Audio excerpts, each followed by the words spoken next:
Hello, അസ്സാം വലൈക്കും. ചെത്തിരിയുടെ പുതിയൊരു എപ്പിസോഡിലേക്ക് എല്ലാവർക്കും സ്വാഗതം. ഞാനിന്ന് വന്നിട്ടുള്ളത് വളരെ രുചികരമായ ഒരു വിഭവത്തിൻ്റെ റെസിപ്പി വീഡിയോയുമായിട്ടാണ്. ഇത് തയ്യാറാക്കാൻ വേണ്ടിയിട്ട് നമുക്ക് മെയിനായിട്ട് വേണ്ടത് ചിക്കനും കടച്ചക്കയുമാണ്. ഞാനിപ്പോൾ ഇവിടെ എടുത്തിട്ടുള്ളത് ഒരു വലിയ കടച്ചക്കയാണ്. അത് മീഡിയം സൈസിലുള്ള കഷ്ണങ്ങളാക്കിയതിന് ശേഷം 1.5 കപ്പോളം ഉണ്ടായിരുന്നു. അതൊരു കുക്കറിലേക്ക് ഇട്ട് കൊടുക്കുക. അതിലേക്ക് കുറച്ച് വെള്ളം ഒഴിക്കുക, കാരണം അധികം വേവില്ലാത്ത ഒരു സാധനമാണല്ലോ കടച്ചക്ക. ആവശ്യത്തിന് ഉപ്പിടുക, 1 സ്പൂണൊക്കെ ഉപ്പിട്ടാൽ മതിയാവും. നമ്മുടെ ആവശ്യത്തിനിടുക. എന്നിട്ട് ഈ കുക്കർ അടച്ചിട്ട് ഒരൊറ്റ വിസിൽ വരുന്നവരെ നമുക്കൊന്ന് വെയിറ്റ് ചെയ്യണം. അപ്പോൾ അത് വെയിറ്റ് ചെയ്യുന്ന ആ ഒരു സമയം കൊണ്ട് നമുക്ക് ചിക്കൻ ഉണ്ടാക്കി തുടങ്ങാം. അതിനുവേണ്ടി നമുക്ക് മറ്റൊരു ചെറിയ കുക്കർ അടുപ്പിൽ വെച്ചതിന് ശേഷം അതിലേക്ക് കുറച്ച് ഓയിൽ ഒഴിച്ച് കൊടുക്കുക. അപ്പോൾ ഈ 1.5 കപ്പോളം കടച്ചക്കയിലേക്ക് നമുക്ക് 1/2 കിലോ ചിക്കനാണ് വേണ്ടത്. എല്ലോട് കൂടിയോ എല്ലില്ലാത്തതോ നമ്മുടെ ഇഷ്ടം പോലെ അതെടുക്കുക, ഓരോരുത്തരുടെ ഇഷ്ടം അനുസരിച്ചിട്ട്. ഇതിലേക്കൊരു വലിയ സവാള നീളത്തിലരിഞ്ഞത് ചേർത്ത് കൊടുക്കുക. അതൊന്ന് വഴന്ന് വന്നാൽ നല്ല ഗോൾഡൻ ബ്രൗൺ കളറാകുമ്പോൾ അതിലേക്ക് ഒരു വലിയ സ്പൂൺ ഇഞ്ചി, വെളുത്തുള്ളി, പച്ചമുളക്, ഇതിൻ്റെ പേസ്റ്റ് എല്ലാം കൂടി 1 സ്പൂണാണ്, ഒരു വലിയ സ്പൂണ് ഇട്ട് കൊടുക്കുക. എന്നിട്ട് അത് നന്നായിട്ട് വഴറ്റി കൊടുക്കുക. നല്ലോണം വഴന്ന് വന്നാൽ ഒരു വലിയ തക്കാളി ഇതിലേക്ക് ചേർത്ത് കൊടുക്കുക. അതോടൊപ്പം കുറച്ച് കറിവേപ്പില കൂടി ചേർത്ത് കൊടുക്കുക. എന്നിട്ട് ഇതെല്ലാം പാടെ നന്നായിട്ടൊന്ന് വഴറ്റി തക്കാളി ഉടഞ്ഞ് നല്ലൊരു പരുവമാകുമ്പോൾ അതിലേക്ക് നമ്മൾ കഴുകി മാറ്റി വെച്ചിരിക്കുന്ന 1/2 കിലോ ചിക്കൻ, ഞാനിപ്പോൾ എടുത്തിരിക്കുന്ന കുറച്ച് വലിയ പീസായിട്ടാണ് അതിട്ട് കൊടുക്കുക. എന്നിട്ട് എല്ലാം കൂടി നന്നായിട്ട് മിക്സ് ആക്കുക. എനിക്ക് കയ്യിന് കുറച്ച് പ്രശ്നമുള്ളത് കൊണ്ടാണ് ഞാനിത് ഇളക്കുന്ന സമയത്ത് കുറച്ച് ബുദ്ധിമുട്ടായിട്ട് തോന്നുന്നത്. അപ്പോൾ ഈ ഒരു സമയത്ത് ചിക്കനിലേക്ക് ആവശ്യമായിട്ടുള്ള ഉപ്പ് നമ്മൾ ഇട്ട് കൊടുക്കുക. എനിക്കിപ്പോൾ 1 സ്പൂൺ ഉപ്പാണ് ആവശ്യമായി വന്നത്.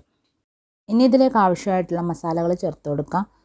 1/2 ടീസ്പൂൺ മഞ്ഞൾപ്പൊടി, 2 വലിയ spoon chicken masala, 1 teaspoon garam masala, 2 spoon എരിവില്ലാത്ത മുളക് പൊടി, കാശ്മീരി മുളക് പൊടി ചേർത്ത് കൊടുക്കുക. ഓരോരോ എരിവിനനുസരിച്ചിട്ട് ചേർത്താൽ മതിയാവും. ഞാനിപ്പോൾ 2 സ്പൂൺ മുളക് പൊടിയാണ് ചേർക്കുന്നത്.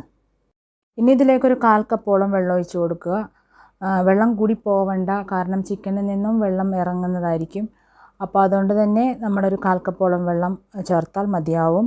വെള്ളമൊക്കെ ഒഴിച്ചതിന് ശേഷം എല്ലാം കൂടി ഒന്ന് മിക്സ് ആക്കിയിട്ട് ഈ കുക്കർ അടച്ച് ഒരു വിസിൽ വരുന്നവരെയും നമുക്ക് വെയിറ്റ് ചെയ്യാം.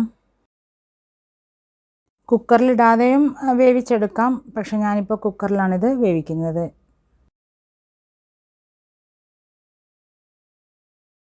അങ്ങനെ ചിക്കൻ വേവുന്ന ആ ഒരു സമയം നമുക്ക് വേറൊരു പണി കൂടി ബാക്കിയുണ്ട്.